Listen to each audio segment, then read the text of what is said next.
Hi there, and welcome back to Mimi's Storytime. I'm Mimi, and if you are seeing me right now, I hope you'll enjoy reading along with me to learn about the Little Red Hen, an absolute classic little golden book. I'm going to head straight into the story. If you'd like to hear a little bit about the history of this book, just keep watching after the story. And now, The Little Red Hen, illustrated by J.P. Miller. You'll notice there's no author. One summer day, the little red hen found a grain of wheat. A grain of wheat, said the little red hen to herself. I will plant it.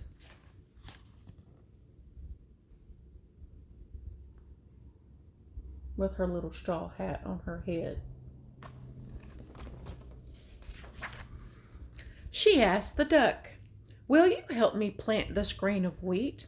Not I, said the duck. She asked the goose, will you help me plant this grain of wheat? Not I, said the goose.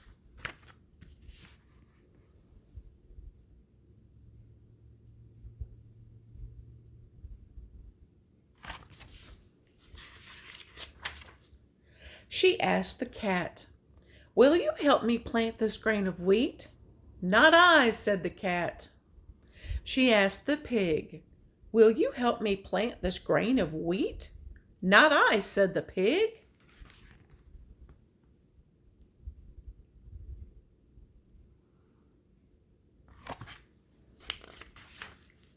Then I will plant it myself, said the little red hen, and she did. Soon the wheat grew tall, and the little red hen knew it was time to reap it. Reap it means to harvest it, and in this case, you'll cut it down. Who will help me reap the wheat? She asked.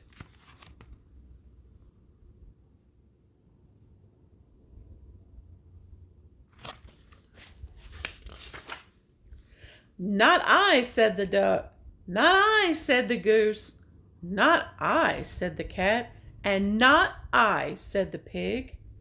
Then I will reap it myself, said the little red hen, and she did. They're too busy running around having fun.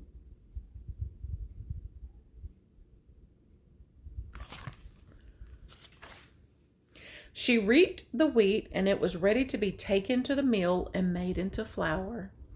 Who will help me carry the wheat to the mill? She asked. Not I, said the duck. Not I, said the goose. Not I, said the cat. Not I, said the pig. Then I will carry it myself, said the little red hen, and she did. She carried the wheat to the mill, and the miller made it into flour.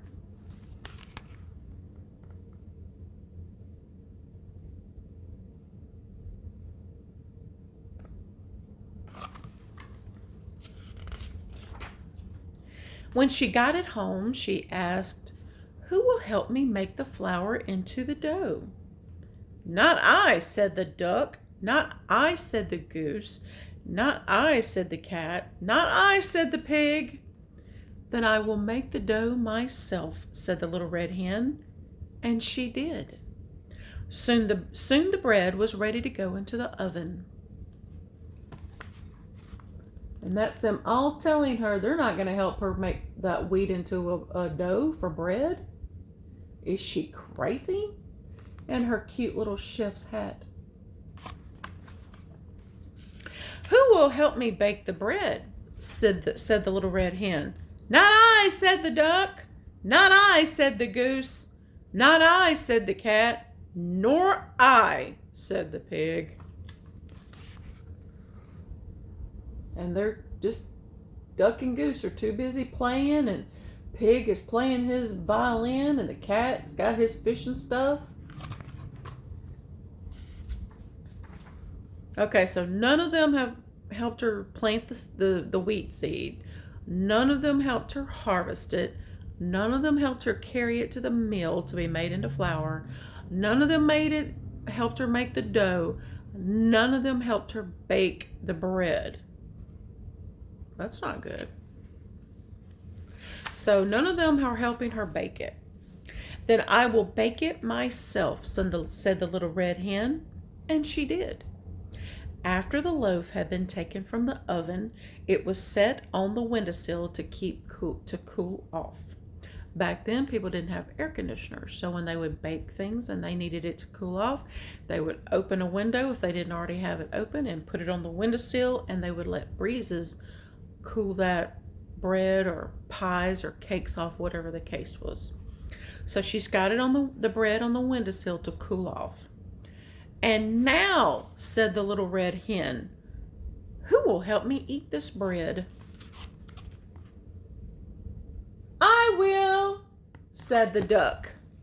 Of course he will. I will, said the goose. I will, said the cat. And look at them all running to her house. They need to have some bread. So the duck, the goose, the cat, and now the pig. I will, said the pig,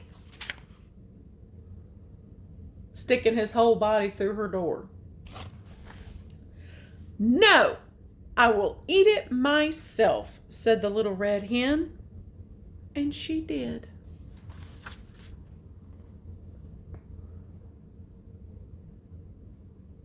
I don't blame her. Nobody helped her. I'd eat it all by myself too.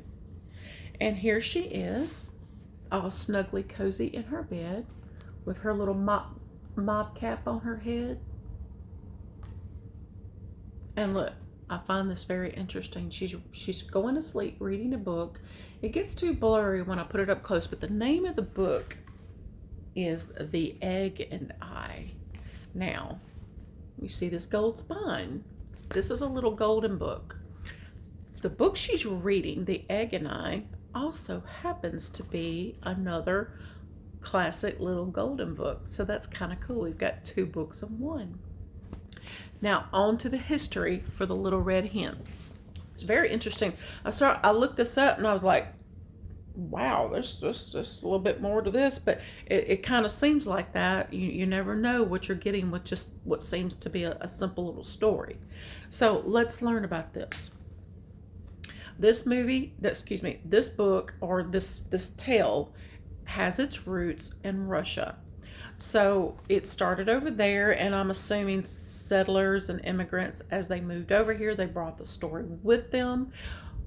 Through its time on this earth so far, it went through many adaptations. I might have to think about researching possibly the original Russian version. But as it has made its way through its lifespan on Earth, it has changed into many different adaptations. Nobody knows who the original creator is because it is a very old story. It is the Little Red Hen is what you call a folk tale. Now, I have another video coming up after this one that will go into more what a folk tale is and an additional type of story called a fable. You don't hear much about fables anymore. At least people don't realize they're fables. So anyway, the Little Red Hen is a folk tale. That means it was people probably couldn't read or write, so they passed down the story by mouths, called oral stories. They spoke it to their children. All right, folk tales usually have a purpose to them. They were told to teach lessons. In the Little Red Hen's case, it has the phrase, then I will. Then she's going to, then I will plant the seed. Then I will reap the seed. Then I will take it to the mill. Then I will make the dough. Then I will bake the bread. And it shows the value of teamwork. Well, in this case, she had no teamwork, which was sad. It could have gone a lot faster and easier, and everyone could have had some bread had they chosen to pitch in and be a team. But their punishment was they didn't get any yummy bread because they didn't help the Little Red Hen do any of the work. So it shows the value of teamwork, but it also shows the value of self-reliance, which means sometimes you just got to put your big girl panties on and do it by yourself because no one's going to help you. And it also illustrates the proverb, you reap what you sow. In other words, if you don't do any of the work, you don't get anything good out of it. You just don't get anything. No work, no prize. Okay, so let me get into this. All right, so as the Russian settlers came over here, Americans took on the story. It adapted even more and is now considered a classic American folktale. It was discovered, collected, and published in 1874 by Mary Mapes Dodge in the St. Nicholas magazine. So again, no author, because nobody knows who the author was. This is an old story. So it was found in 1874 and published. Who knows how old it was before it was discovered then and published. All right, so whenever you see this story, you might see it in lieu of an author, you might see adapted by, adaptation by, edited by. That means they didn't write it, they just took it and made it their own. This particular version was edited by Diane Muldrow. I think I said it at the beginning. This illustrator is by these illustrations are by J.P. Miller. Other famous adaptations and illustrators.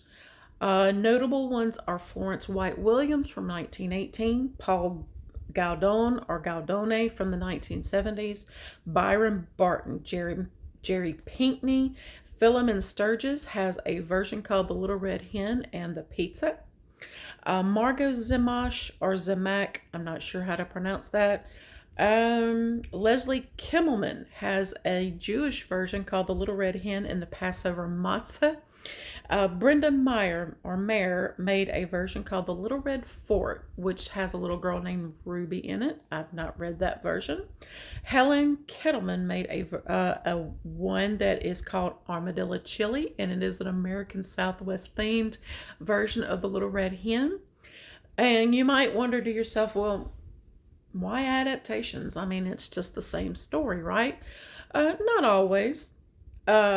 Adaptations, according to what I've read, utilize different animals, settings, and foods to teach lessons of hard work. And who knows, I might be able to find Armadillo Chili and entertain y'all with a different version of this folktale. But I hope you all enjoy this sweet story.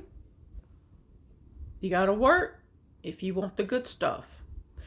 So I hope you enjoyed the story and the history behind all the way from Russia for this little red hen. I hope when you're cozy in your bed tonight, you get a big old hug and a big old kiss. Until next time, bye-bye everybody.